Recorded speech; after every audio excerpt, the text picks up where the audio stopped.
Well, we knew that the president's hands were tied once the Judiciary Committee issued the request over to the White House for the president to ask the FBI to open up a, quote, supplemental investigation into Judge Brett Kavanaugh's background.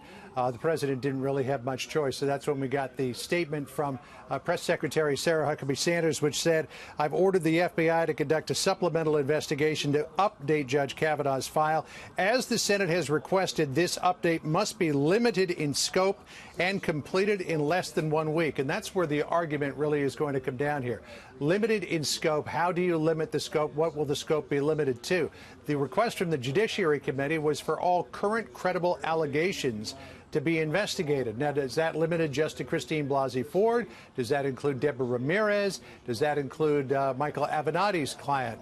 I think that the White House and Republicans will argue that this is limited only to the Christine Blasey Ford allegations, in which case you would interview her, you would interview the Judge Kavanaugh, you would interview the other judge, Mark Judge, and other people who were said to be at that party. And now remember, this is not a criminal investigation, first of all. They're not investigating an alleged crime that happened some 36 years ago. This is merely collecting background information, and it does not come to any kind of conclusion. Any conclusion on the information contained would have to be made by either the White House or the Senate. In this case, it's already gone through the Judiciary Committee, so it'll be the full Senate that has to consider all of this. Judge Brett Kavanaugh also released a statement this afternoon saying, quote, "Throughout this process, I've been interviewed by the FBI. I've done a number of background calls directly with the Senate, and yesterday I answered questions under oath about every topic the senators and their counsel asked me. I've done everything they have requested and will continue to cooperate."